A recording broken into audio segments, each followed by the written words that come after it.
Welcome to Chris and Carlette Live, a podcast about life, love, and overcoming obstacles. Each week, we discuss the good, the bad, and the indifferent of life's interruptions. Now, here's your host, Chris and Carlette. Keep believing, don't go stressing, keep it moving. God, we're resting, here to help you, here to bless you. With God on our side, CNC Life.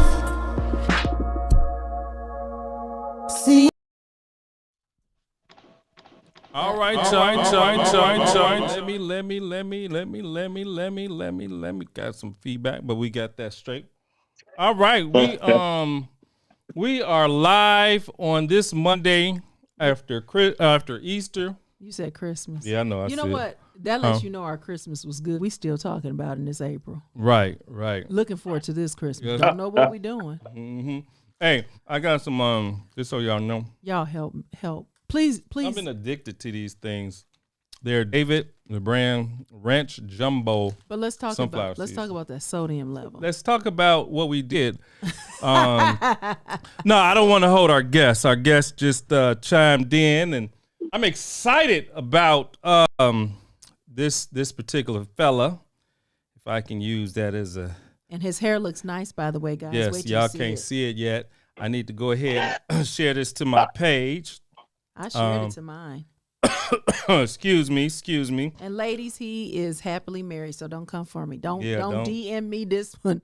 I'm letting you know now. He's married. He's very married, and she is beautiful. Yes.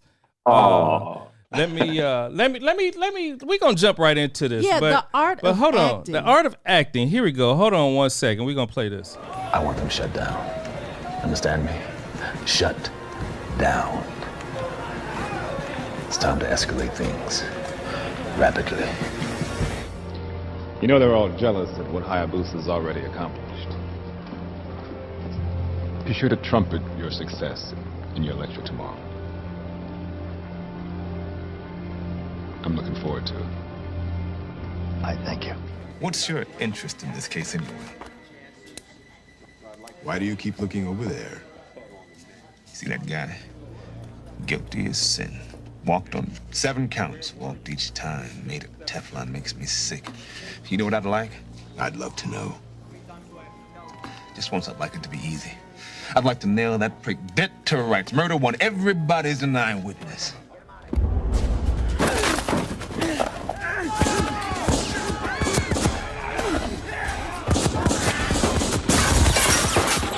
Come on, Taylor.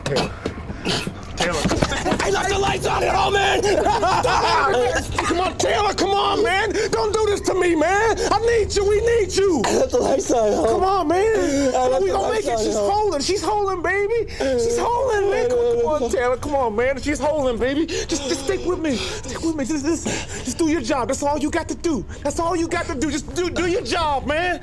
Tell me what you see! She logged onto the mainframe. Rudy, give me the captain. Rickman, give me the captain. I don't care! Give me the goddamn captain! Get him now! I want him now! What are you talking about? We've been briefed on your campaign, sir. As soon as our forces surrender, our crews are taken out, executed, and then replaced by Minbari crews. Is that what you've been told?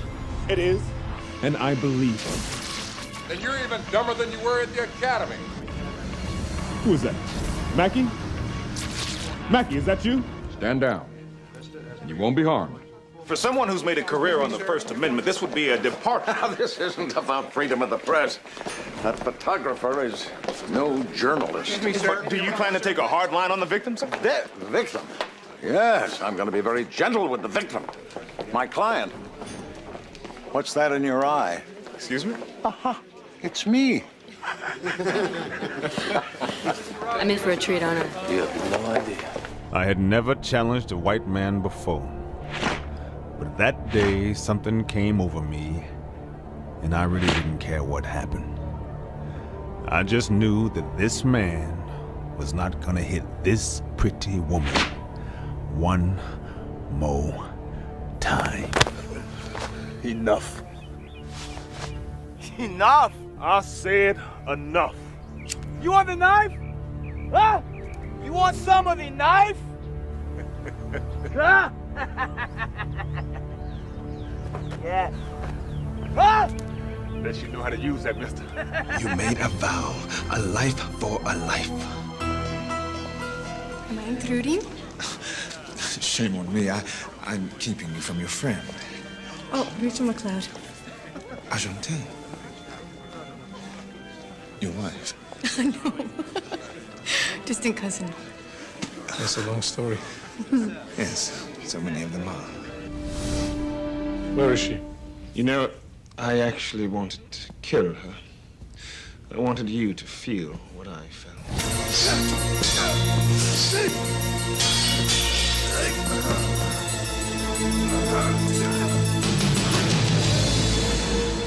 We've been ordered to go to Nagano. Sir, that's impossible. There's no ocean in Nagano. Yeah, but there's a lake over there. Impossible. That's it.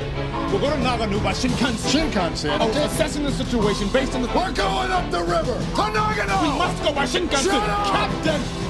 That's insane! What's going on here? Everybody back to work. Thelma, I want to see you in my office now.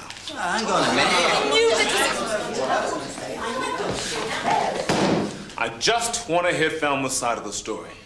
You want to have your meeting? Huh? Have your meeting. But not until I decide what I'm going to do. She's already been fired. Ain't nobody been fired. Now, I suggest you get back to work before I lose my temper.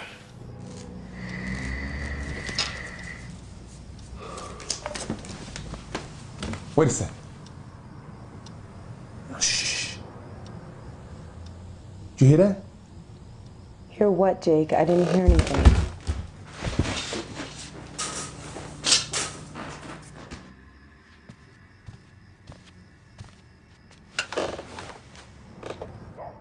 Mr. Ross, what's going on, What's up, brother? sir? How you doing? Life is good, man. Life is good. How you doing? Man, I am good, man. I feel honored that we have you on the Chris and Carlette show. You know, we're trying to make this big, but, you know, hey, we got to start off somewhere. And, you know, we appreciate you coming on our show. And, you know, so, hey, where you said you were out of town, out of the country. I don't know if you want to, you know, let everybody know, but, you know. I am, hello, Carlette, by the way. Hi, yes. Good to see you. Good to see you too. I am an avid traveler, and a lot of it's for work, but then a lot of it is for pleasure too. So I've been out of I think I've been home one weekend in the last 4, but I tend to travel mostly to South America. I'm thinking about possibly moving out of the country. I've had this fantasy about being bilingual for a long time. Since I was 21, and I can speak 2 or 3 different languages other than English, but no better than a 5-year-old. And I just would like to be fluent in at least one other language. Wow. So fully immersing yourself by moving there is the way to do it. Well, I mean, I think if I had that type of A-type personality where you just lock into something and do it, but I kind of grew up in a large family. I have 5 brothers and I have 5 sisters, and so I'm used to doing things with people, not really by myself. And so I've always found that, you know, sports have been a good avenue for me because it's a team kind of effort. And so even something like this, school was always good for me because you're in a classroom. Something like this, I think, would be better for me to be immersed and just have to do it. I tend to, like a lot of people, I tend to work best under pressure. I tend to be more efficient and more effective when I know there's a deadline. And if I'm someplace where there's nobody else that can translate for me and I've got to figure it out, then I know I'll figure it out. But other than that, you know, I probably will never become fully bilingual. So I thought that's probably the best way. And the other thing is, for Americans, our country looks very different when you're viewing it from the outside in as opposed to the inside out. Wow. And I think it's a truer definition of what we are. And as Americans, I think it's not a bad idea to live outside of the country, at least for a year. Going visiting is one thing, but when you live outside of a country,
The only reason I didn't is that and be proud of it in all aspects.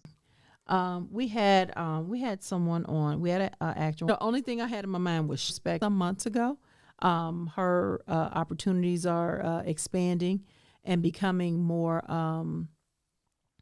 in repetition and consistent, and so it like she needed to move to California.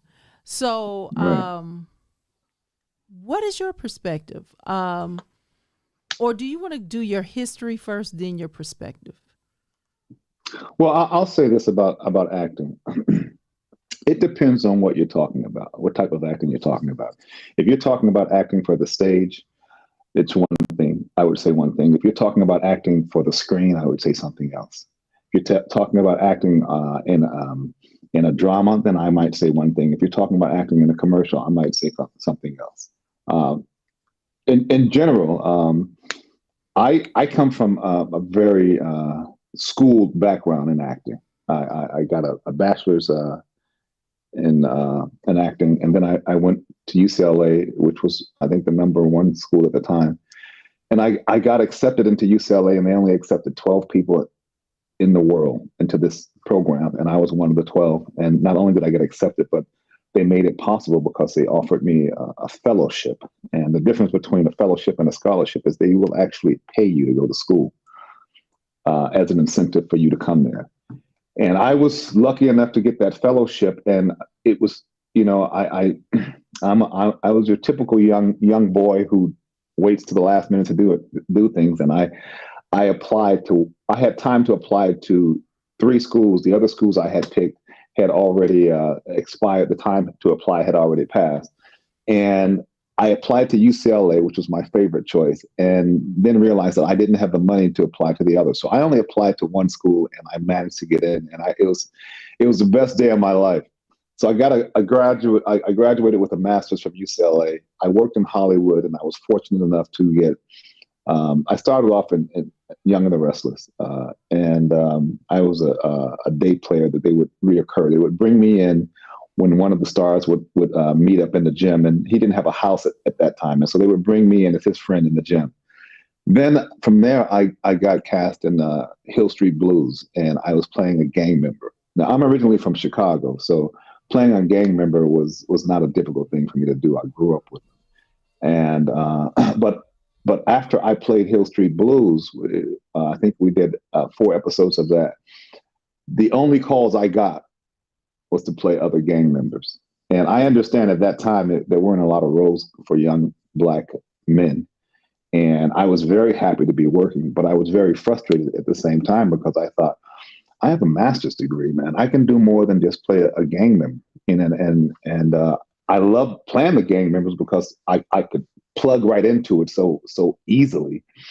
But I thought I had more to offer. And I went back and had a conversation with one of my professors at UCLA, and he suggested that I go and study the classics, study Shakespeare in London, England. So I auditioned and I got accepted, and I went and studied the classics for a year. And the first thing they said to the Americans when they arrived was, we would prefer that you acquire a British accent because we want you to be focusing on the characters and not so much on the accent. So if you can acquire that, that'll become natural, and then you can just focus on character. Most actors are like sponges. You put us anywhere near water, we'll soap it up. And so they gave me a directive to acquire a British accent. And by the time I finished that program, my British accent was as good, if not better, than most of the English people there. Wow. I'm going to say this for the first time on air. Exclusive. But I'll tell you this quick story. So when I graduated, all of my English colleagues were going out and auditioning and booking jobs and working. And I wanted to work as well. And I also wanted to see if I could pull off my English accent, if I could do Shakespeare in front of an English audience and pull it off. And so I made up the equivalent of a Social Security number, and I started working, going in on interviews in London as an English actor. And for the first 4 years of my time in London, I worked as an English actor. with my British accent, and I would just go out there and do my thing. I'd go to the audition with a British accent. I'd book the job, and I'd do the job with my British accent, and go on to the next. And then after 4 years, I met the mother of my kids, and I got legal. But that's how I started. So the British have a different approach to acting than the Americans as well. So that's a difference as well.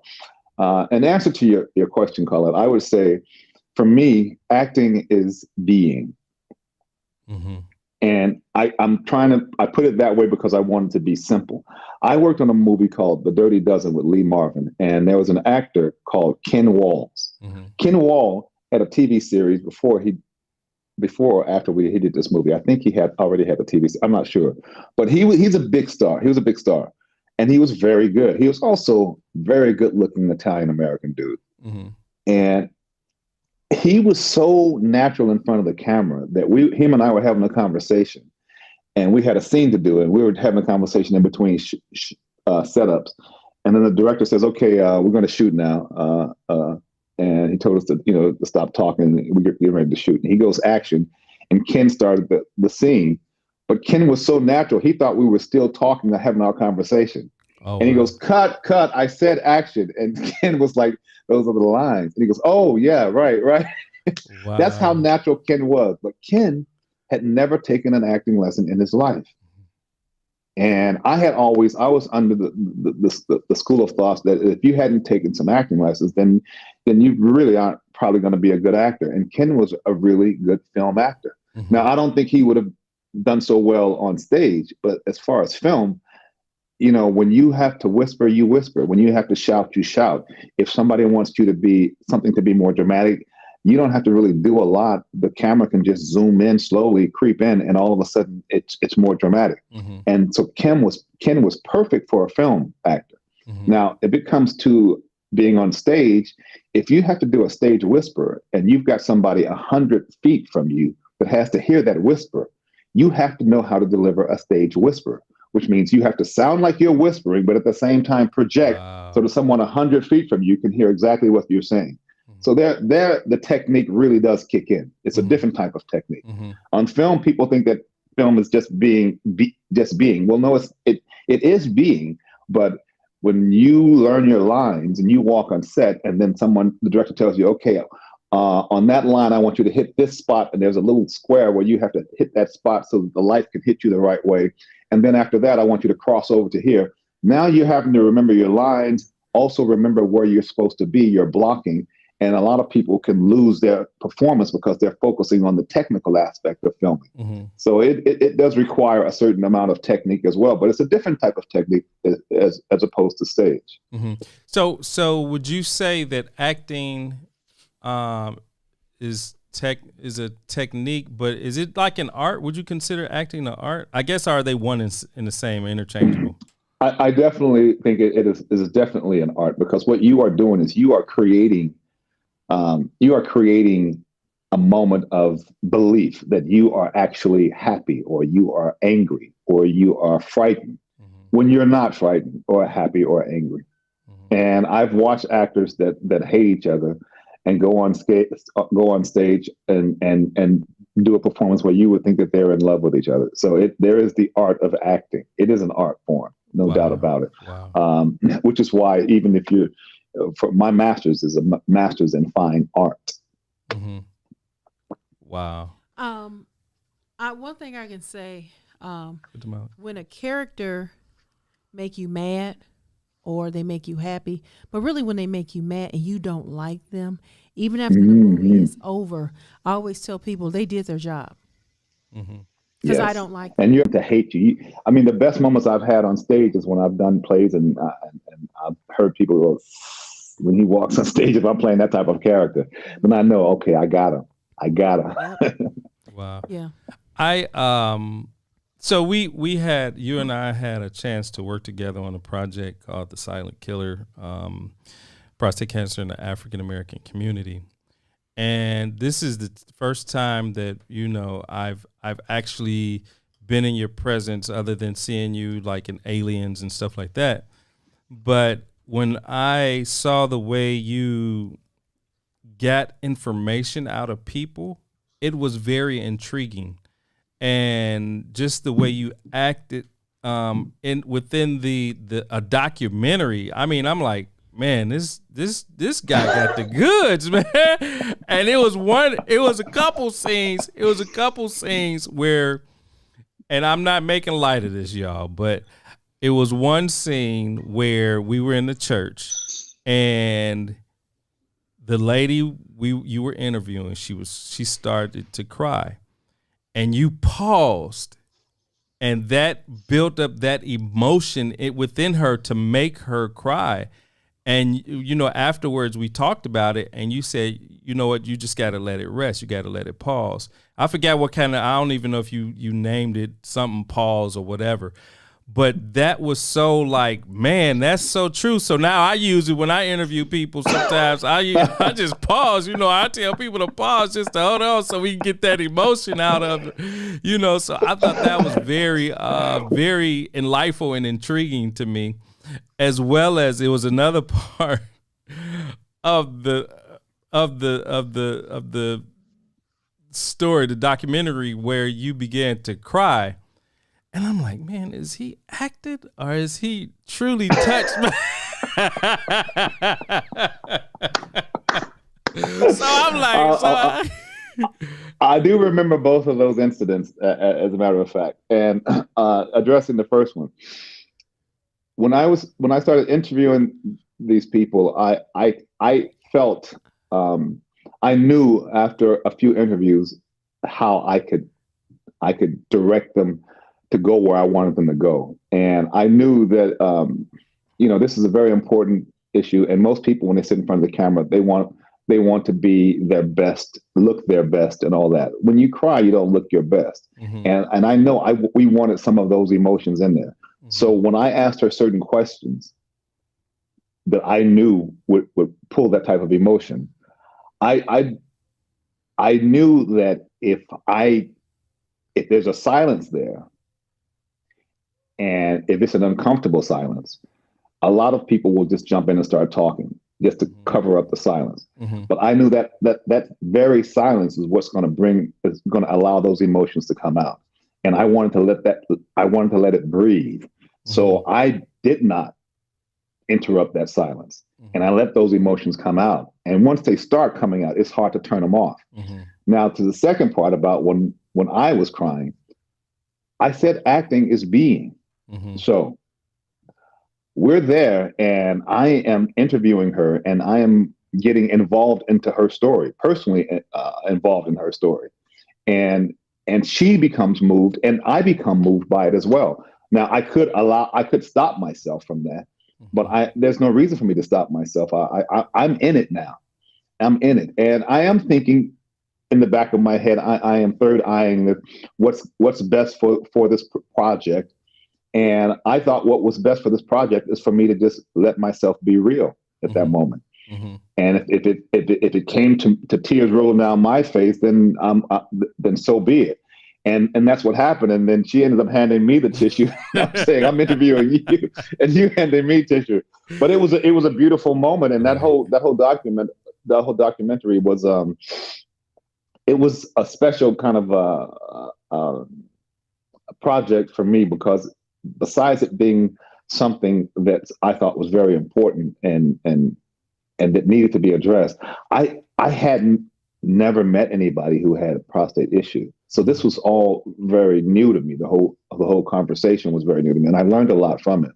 But I also felt like that we were doing something that no matter how it turned out, we were trying to do something that we knew would help people. Mm-hmm. And there was a quote from Marlon Brando, one of my favorite actors, and he said that he felt that acting was a waste of a profession. And I got what he said when he said that. Mm-hmm. I understood what he was saying, because we put so much time and effort into it, and really it's just entertainment. Mm-hmm. And is that really worth the time and effort that you put into it? On the flip side, I have there was an incident that happened. I was working on a television series in Hamburg, Germany, And I was living there to shoot this TV series. And we had a scene that we were doing. It was supposed to be a Christmas scene. It wasn't Christmas time, but it was in the film. It was a Christmas time. So we are outside and we're singing Christmas carols, and we're doing this scene outside.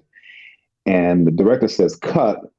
And I look down the street, and there's a crowd of people standing over a man, an old man lying on the ground.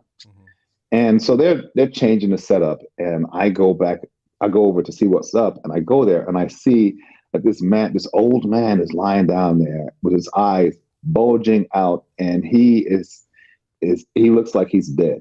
And there's a German guy on his wrist, and he's taking his pulse, and he's going 9, 9. And then there's the German lady, she has her makeup mirror by his nose, and she's going 9, 9. And I'm asking them in English, has anybody tried to resuscitate him? And people were going like, no, shaking their head. So I push his dentures back in his mouth, wipe the spit off the side of his mouth, and I give him mouth-to-mouth resuscitation. And after about 2 or 3 minutes of that, the man started breathing. Wow.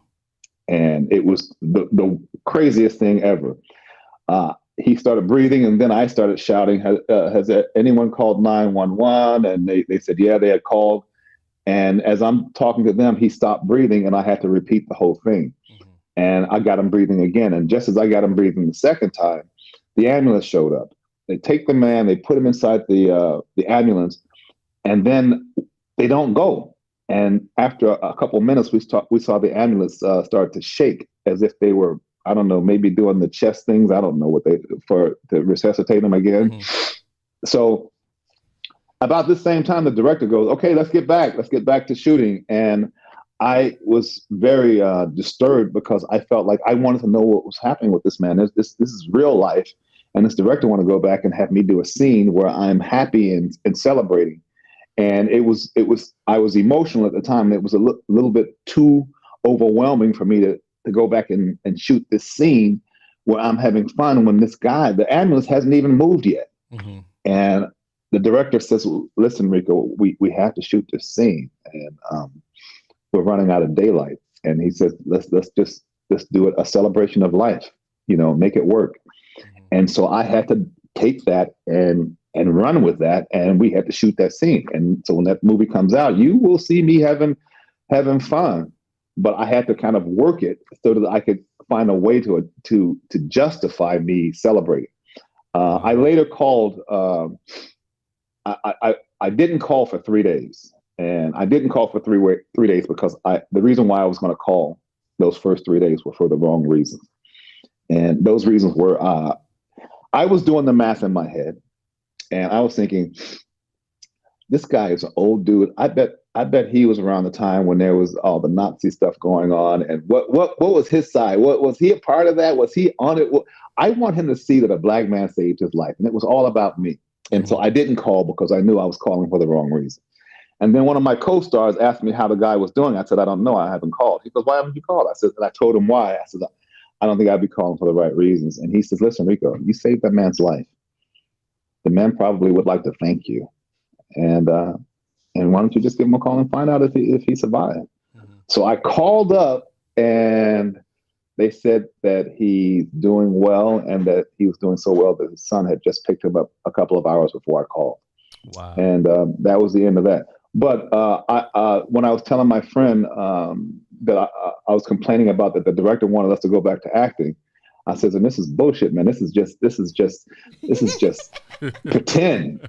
Right. This is pretend. This is real life. And my friend said something that was pretty profound. He says, Ricco, some people, if it wasn't for entertainment, they'd be beating their wives or kicking their cat. Some people need an escape, and we're providing that escape. So you can't just write off what we're doing as nothing. He said, there is something to some people. Some people are housebound, and all they have is that little screen to get them into, another world or another mind space. And so he kind of told me that, acting also was not a wasted profession. So it's I've always had a kind of love-hate relationship with it. My parents always pushed business and as a profession. And out of all the 11 kids, I'm the only one that went into it, to the arts. Wow. And hindsight for me is 2020. I wish I would have if I would have known, I wish either two things. I wish I would have went to the military, but around that time,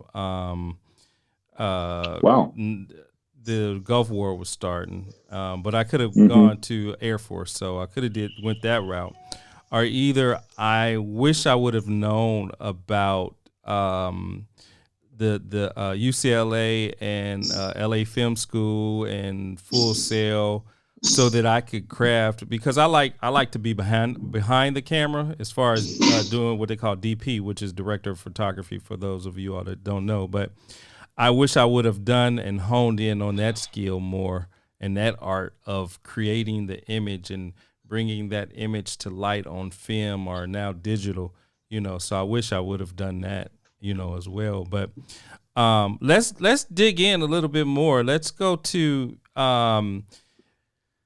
But before you leave that space, I just want to piggyback into what you're saying about being a DP and how important a DP is. There was an actor, and I don't remember the guy's name, but he received the Oscar for a performance that he was really good in. And they showed a clip of him, and he basically was looking at this kind of million-mile stare on a cliff, just looking out, and the music was swelling, and the camera was creeping in, and that's the little bit of film they showed when they were talking about him. And he accepted that award, but he wanted to give credit to the crew, and in particular the DP. He says, if you notice on that piece of film that they showed you, the only thing I was doing was looking out. Mm-hmm. He says, but the reason why it was so powerful is that the DP had decided during that stare, that million-mile stare, he was going to creep in. Mm-hmm. And as he creeped in, the image got larger, his head and body and shoulders got larger and larger, and then the music swelled, and then all of a sudden you got moved as an audience member. But he basically was just doing the same thing. He was staring into the distance, mm-hmm. and he wanted to give credit to the DP and to the sound and to the rest of the crew, because it's when you're working on a film project, whether it's a documentary or a TV or a film, it is so much a team effort, and so often the other team players get little recognition. Wow. So did you have something? I did. So you all were talking about how Ricco has a way to be convincing as an actor, and everything you said, how he controlled the scene, he caused her to cry and everything. So let's talk about the day I met you in person. So yeah. Oh, I'm nervous now. Yeah, be nervous. Me too. No, I told you this because I had to clutch my pearls, because all I know is Chris said, "Have you met Ricco?" I was like, "No, not yet." Londi came up to me, "Have you met Ricco yet?" I was like, "You got to meet Ricco." I was like, "Okay, yeah, okay, all right." So Chris brought I think it was Chris. "Ricco, here's my wife." You came around, you turned around. It's like I can see it slow motion. And you took my hand and introduced yourself. It was like nobody else. It instantly turned into Carlette and Ricco. And I didn't know if I was meeting Ricco Ross or Ricco Suave, because I was like, hold on. They told me this man was married. What is going on here? And then as soon as you got done, and I was sitting there like, I didn't know what I was feeling. And I looked at Chris. I said, Chris said, "You feel some kind of way, don't you?" I said, "Yes." And Lonnie said the same thing. She said, "You felt some emotion, didn't you?" I was like, "Girl, yeah, I'm a married woman." It was so funny.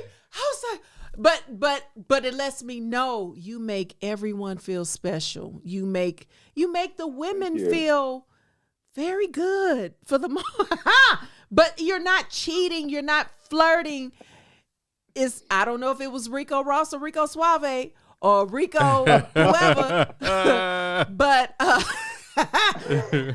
just had to tell. Well, that's Carlette, what happened to me. I'm very comfortable around women because I grew up with 5 of them, and so I do feel that there's a relationship that we can have that's a really good relationship that doesn't have to be sexual. Right. And so I'm not afraid to be that person that, you know, give you my full attention if I'm talking to you. Right. Oh yeah.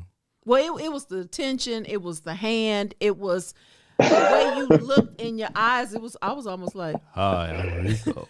Well, you're a beautiful woman too. Now, come on, you kind of like, you know, you create some looks, so don't put it all on me. hey. All right, let's move on. Moving on. I knew that was gonna shake some stuff. No, I'll teach you to put me on your show. Right. No, so I want to dig a little deeper. Not on that subject, but just no. I'm just kidding. But no. When it came to Aliens, the first that you started in the first one, right? The second one. Aliens with an S. Yeah. Okay. So what was that like, getting that role, as well as, you know, were you in sci-fi movies before that? And like, okay, so what was it like? Okay, let me ask these questions. What was it like for Aliens 2? And then getting that role, and then what does it take to switch genres, like from going from sci-fi to drama to comedy and so forth? Mm-hmm. That's a good question. So the audition process for Alien was pretty much the audition process for a lot of films. But I was living in London at the time, and I was a big fish in a small pond. I was in demand. When I read for Aliens, they called me in, and they read me for the 2 leads. And I got attached to those 2 roles, and then, but it was James Cameron, the director of Aliens and Terminator, and of course the Avatar movies. He said that he couldn't offer me the lead roles because he had just started casting, and I was one of the first people he saw. But he says, I can tell you right now, I'd love to have you in the movie in some capacity. He says. And I told him, I said, if it's not for one of the leads, then I'm probably not interested, because I had some other projects that I was already booked on, and I was looking to move up, you know, and to play larger parts. And he asked me at the time, he said, well, before you accept anything else, will you at least come and talk to me? And this is true. Shortly after that, I meet for Full Metal Jacket, and Stanley Kubrick offers me 8 weeks on Full Metal Jacket. Now, at the time, you got to keep in mind, James Cameron is a big deal right now, but at the time, he hadn't done very much, and he wasn't a big deal. But Stanley Kubrick had done Clockwork Orange. He had done 2001 Odyssey. He was the actor's director, and every actor wanted to work with Stanley Kubrick. One of the things that Stanley Kubrick did was he did a lot of improv. But basically, you get there, he set up the scene and set up the scenario, and you guys just do it. He may give you some dialogue, but if you feel inspired to add your own dialogue, go for it. And as an artist, that's where the real art comes for me, is being able to create this character that's my character. It's not his character anymore. It's my character now. Mm-hmm. When I read a script, I usually read a script 2 times. I read it the first time for the director to get the story and to learn what the writer had meant for us to know. Then I read it a second time purely from my character's point of view, because sometimes when you do that, you will discover things about the character that maybe even the writer or director didn't know. Mm-hmm. So when Kubrick offered me the 8 weeks, I wanted to accept right then, but I didn't, because I had told James that I was going to come back before I accepted anything else. So I go back and I meet with Jim, and I tell him about the Kubrick, and Kubrick's 8 weeks would only overlap Aliens 1 week. And so Jim says, if you can get Kubrick to release you after 8 weeks, then you can come here a week late and you can do both films. I said, great. I go back to Kubrick, and Kubrick says, no, I can't release you after 8 weeks. He says, we're going to do a lot of improv, and sometimes it goes over and it may take longer. I says, well, if you can't release me after 8 weeks, can you let me see the whole script? He says, well, the whole script isn't written yet. We're going to create the scripts in workshops. Wow. So then I thought, well, can you at least pay me my fee? Because actors work up to a certain fee. And, the last job you do, usually that's whatever you got paid on that. The next job is expected to pay that or more. And he was paying everybody scale. And scale basically means this is the least I can possibly pay you within the rules of the union. So he wouldn't budge on the money as well. So I ended up going back to James and saying, so what is this part you have for me? And James says, well, it's early days still, but what I can tell you is I'll take 3 characters and I'll create this one character for you. And that'll be your character. And he says, I wrote it. You've read the script. You know what I can do. And so if you agree to do this film, that's what I'll do. And he says, on top of that, I had another film I was doing. I had Mission Impossible, which was shooting in Prague. And he says, I'll schedule it so that you can go and shoot that film while you're shooting my film. Wow. Oh, wow. And so I went with Jim, and the rest is history. So it was a kind of it was a very frustrating and kind of nervous time because there was so many negotiations and so many moving pieces. And I really did want to work with Stanley Kubrick. And once he passed away, I realized I'd missed that opportunity, but I would love to have worked with him before he passed. And but I worked on Aliens, and Aliens became this classic film, and I was able to do a Mission Impossible as well. And even though I only had a small part in Mission Impossible, they allowed me to fly to Prague twice within the filming of Aliens. So I was able to go to Prague and knock that out as well. And so it was a very exciting time for a young actor who's living out of his country, and just trying to make his way in the world of entertainment. Mm-hmm. So you mentioned contracts and negotiations and SAG. So I know within SAG you have to stay within your boundaries, but like, is there an art to negotiating your contract? That's question one. And then question 2 is, if you get that Oscar, how much more does your rate go up? Yeah. That's the question. I'll answer the second question first. All right. If you get that Oscar, or even if you don't get that Oscar, if you get nominated for that Oscar, your rate goes up exponentially. Wow. That is just that is, I mean, you don't have to win just to be in that class of nominees. It's a whole different ballgame. Wow. And as far as contracts are concerned, and this is good for young artists to know. I mean, it depends on where you are in your career, but I was always negotiating with my agent. My agent and I would negotiate, right? But I did a commercial, and they liked me, and they said they may be coming back for me to be a representative for their product. And just coincidentally, I bumped into Flo from Progressive Insurance. Mm-hmm.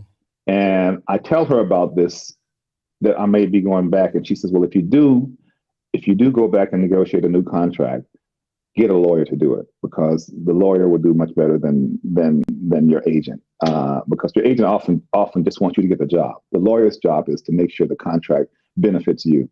And my problem with my Alien contract, as an example, Alien has been came out in '86, and in another 2 or 3 years, it will be 40 years old. Mm-hmm. It has been making money every year since then. Wow. I only got paid for the first year. I didn't receive a penny residuals.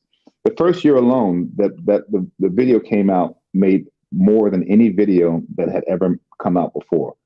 The actors that were in it got paid over $100,000 the first year alone, just in residuals. I didn't receive a penny of that because I was living in London, and because I was living in London, even though I was a SAG actor, they insisted that I sign a British equity contract. And the British equity contract, they do a little buyout. They pay you a little extra, and they buy out all the residuals. And so I haven't received a penny for the last 35 years from aliens, and that movie is on every day, every hour around the world somewhere. And all of that money goes to the producers now in the studio and the other actors, but none of it goes to me. So that was a big lesson to me at that stage, that you really should have someone else look over your contract when you're going to sign it, because when they say in perpetuity, they mean forever. So back to the commercial thing. So I ended up just negotiating a couple of weeks ago, and sure as hell, I brought my entertainment lawyer in, and the entertainment lawyer made some adjustments, and we got a much better contract for this new series of commercials that I'm doing now because of that. Wow. Okay, wow. so I have a question. Well, before you exit, okay, let's go back. The different genres. How do you switch from doing sci-fi to drama? Like, what does that take mentally for you? Well, one of the things I did when I was growing up and I was studying acting, that people were really pushing. If you're going to be an actor, you have to be a triple threat, and a triple threat means you have to act, sing, and dance. And so I took that seriously, and I worked for years in England doing musical theater, really having a great time, having fun. And it's a very different way of bringing acting. The English often work from the outside in. I've met English actors that they put on a certain pair of shoes and they can feel the character, or a certain coat and they feel the character. They walk a certain way and they feel the character. A lot of American actors were more method actors, where if we're supposed to be angry, we think of something that makes us angry. We use sense memory, something that made us very angry. We think about that prior to that camera rolling to really get us in that mood of being angry. And then we put that into that scene. And so it comes across as real because there is real intention behind it. I use a bit of both, depending on what the project is. If I'm doing something, the one thing that is consistent is that you want to be believable. Whatever it is, you want to be believable. So if I'm doing something that's comedy, a lot of times the comic roles that I will get cast in will often be, I'm the straight guy. And so for me, it's almost like playing in a drama, because I'm the straight guy. I don't try and be funny. I let the situation bring the humor. Gotcha. And so if you were to look at me in KC Undercover, I come out as a priest, but I am being pretty straightforward. And then when things go crazy, you see that it's a situation that makes this funny. It's not me telling jokes. My family always thought I should have gone into comedy more than drama, because I was always the life of the party around the house, telling jokes and making fun. But because I started my career off and with Hill Street Blues, and it was very much a drama. And the year I did it, they won the most Emmys that a television show had ever won. And so that became my signature as a dramatic actor. And so I've done more drama than comedy. But the comedy it's about being real, about being believable. And as I said earlier, acting for me is being. So if I have to be an 18th century scientist in Gulliver's Travel, then I am that 18th century character, and I'm looking under a microscope at this little bitty being, and I'm saying the lines in earnest, and that's why it's funny, because you believe me, believe what I'm saying when I'm saying it. Wow. Did you answer? Okay, so thank you for saying all of that, because it kind of goes into my question. So I know someone that is listening that aspires to be an actor. It is later in life for them, but they have a young face, and they have a face that's good for TV. Should they try to be an extra? Should they try commercial auditions? How should they start? And no acting classes, nothing. It's just they feel like it's a natural gift. Let me ask you a question.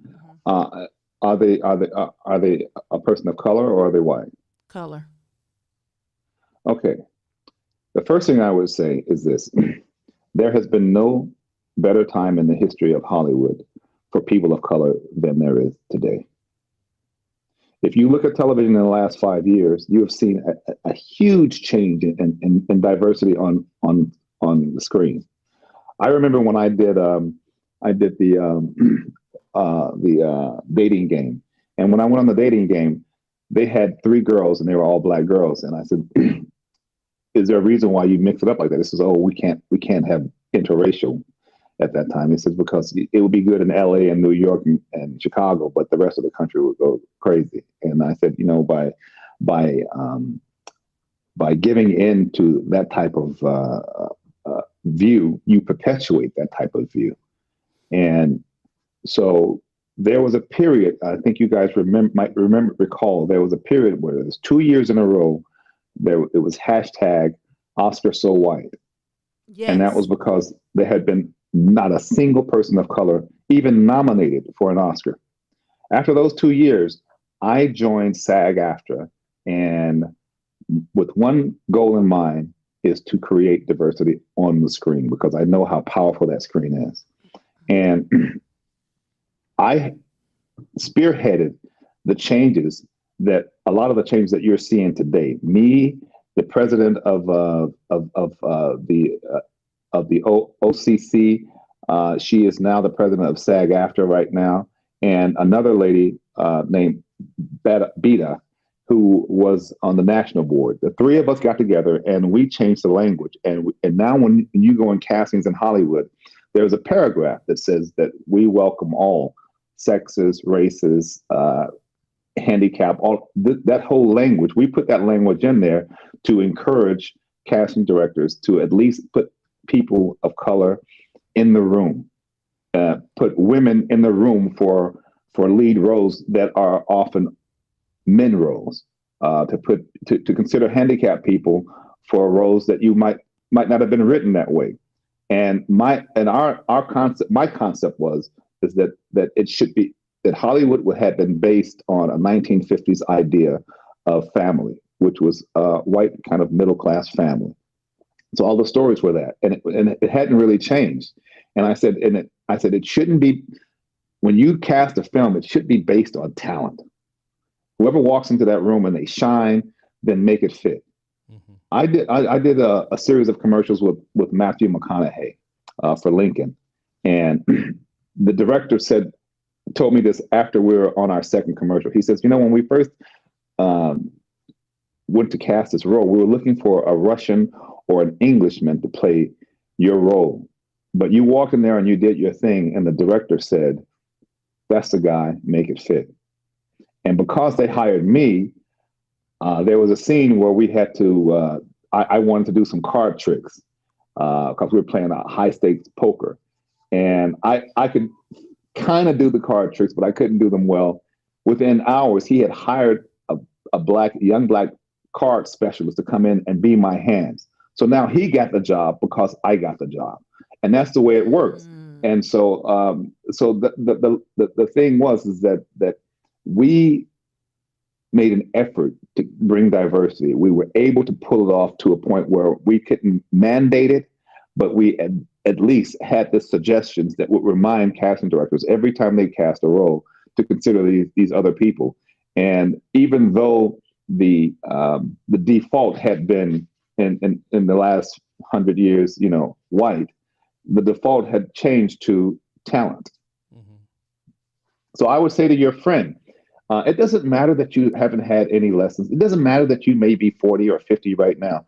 What matters is if this is something you really want to do and you're passionate about it, the first thing I would say is don't be afraid to fail, because part of finding success is failing. That's when you really learn. Don't be afraid to try something that you believe in. If you get an idea of how this character is, to try it. And then I would say that the third thing is confidence is very important in acting, because people often get confidence from going to school or from going to taking acting lessons or having an acting coach. But all of that, it teaches you some technique. But what it also does, it gives you confidence. Now, Ken Wall, the actor I told you about earlier on in this interview, he had nothing as far as experience or training, but he did have confidence that he could be himself in front of a camera. And just like I'm talking to you right now, I'm talking in front of a camera right now. No one's in front of me but a camera, and I'm having this conversation with a camera. But I'm having an honest conversation. And you can see I'm not doing anything weird that I wouldn't be doing if you were in front of me. We're having the same conversation. That's all you need to do for film, really, is be able to have a conversation and be believable. And so I think if this is something you want to do, I would tell your friend, go for it. Wow. Hey, if it's the same friend, I told her to get some scripts from another friend, and let's go shoot. We can go shoot some reels. That would really help. That would really help her, because if you shoot a few things, and she has to understand, when she sees herself on camera, a lot of the things that you will see on camera, you are probably your worst judge. Mm-hmm. You know, you probably need to ask someone else, what do they think about this performance? Someone who you trust are not going to blow smoke and just going to tell you the truth and be real with you. Right. But I would say, play with it, go out there and do it. And don't be afraid to learn on the job too. If she's got a nice face and the camera likes her, I would say Google 20 agencies in her area. Tell them with a simple line, I am such and such. This is how tall I am. This is how much I weigh. I am interested. I'm looking for representation, and send them 3 pictures. 3 pictures. One picture where she looks like she's a professional. Another picture where she looks more urban. And another picture where maybe she shows her body a little bit, so they can see how she looks at full body.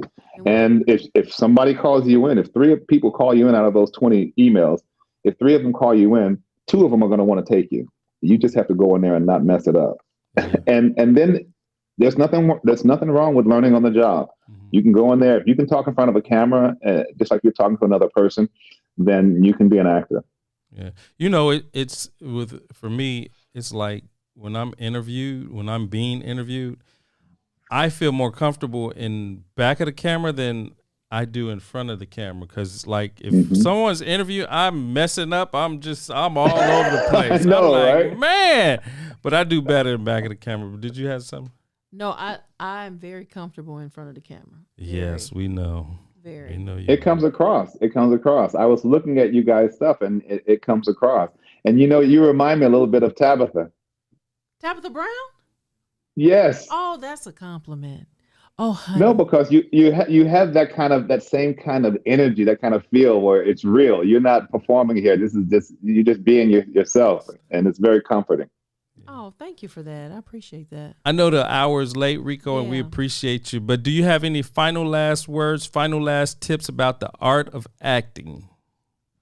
I'm glad you said that this is my final thing, because I got to get out of here.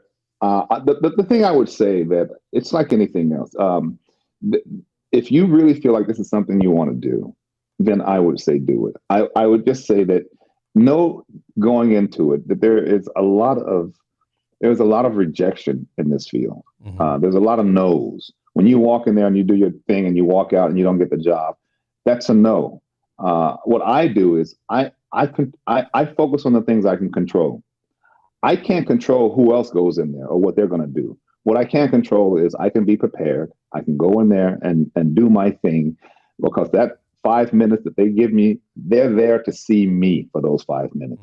And I'm gonna own that spot for those 5 minutes. I'm gonna take that spot and I'm gonna do my thing. And when I walk out, I'm done with that.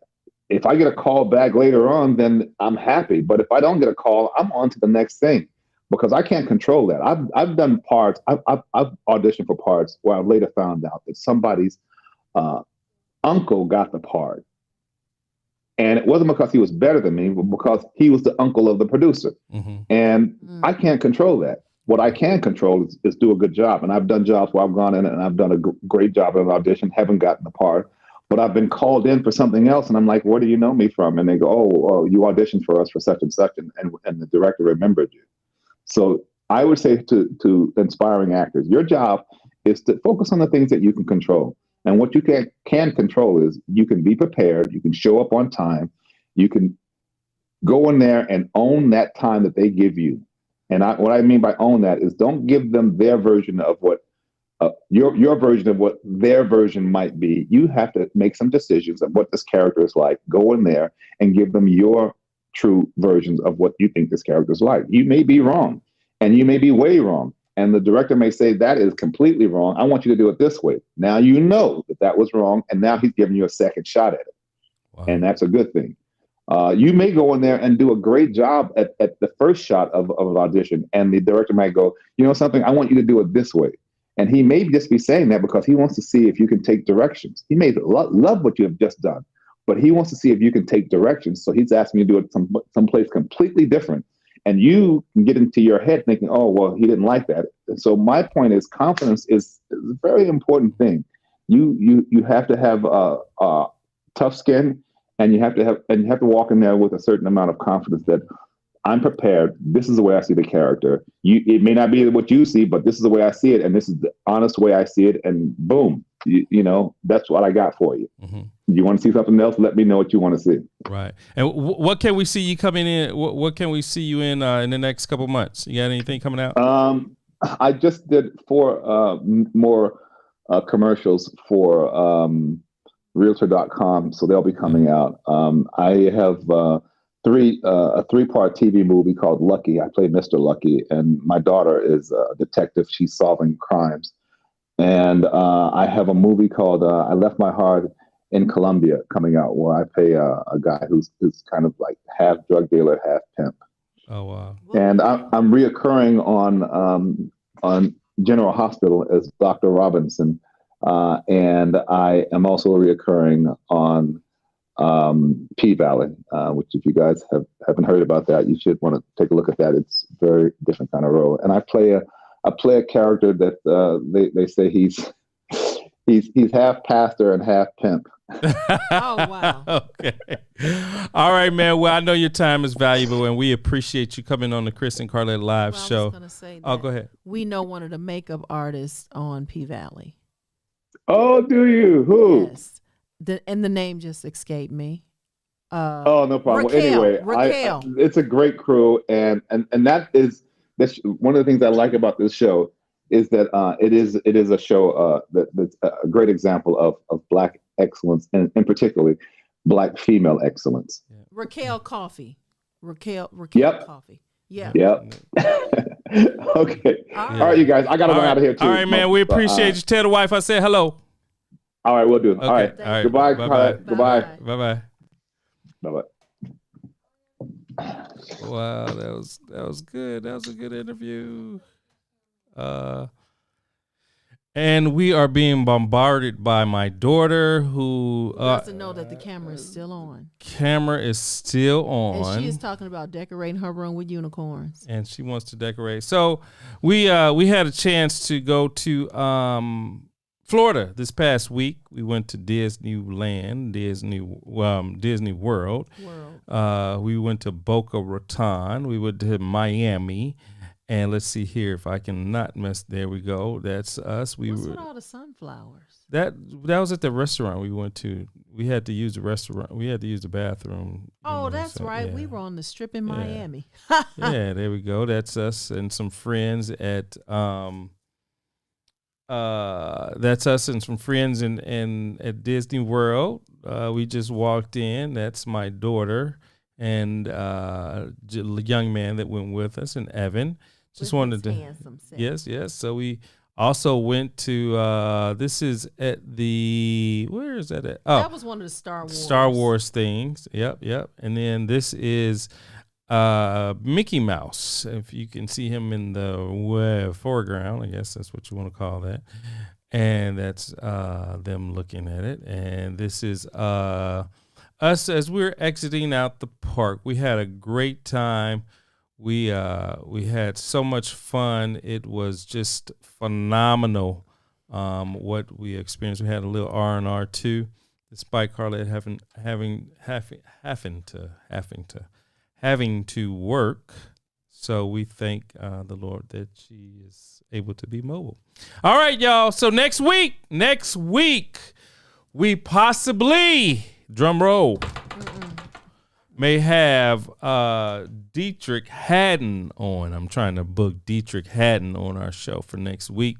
Or if that doesn't work, he'll be on the following week. Then we're going to talk about the art of flying.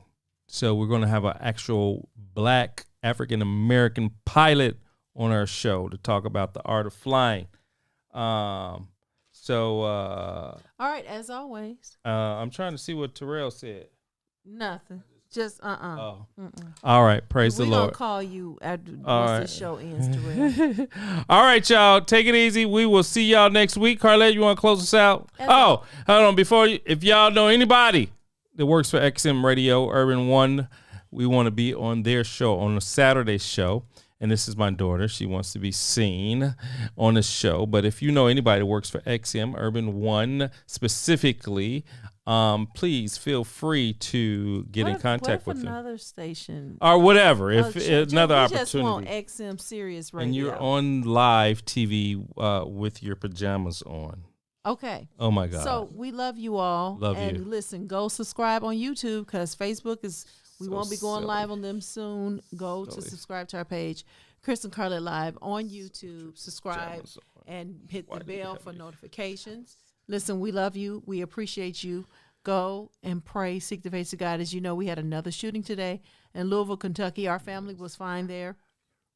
But listen, pray. Pray for our country. Pray for our nation. Pray for your family. Pray for one another. Seek the face of God. We love you. Take care. Bye. Peace. Thanks for joining us this week on Chris and Carlette. Make sure to visit our website, chrisandcarlette.com. If you're on Facebook, share this broadcast. If you're on YouTube, please subscribe to our show. You may also find us on Apple Podcast, where you'll never miss a show. While you're at it, if you found value in this show, we'd appreciate a rating on iTunes. Or if you'd simply tell a friend about the show, that would help us out too. Let us stay in contact with you by texting CNC Live to 47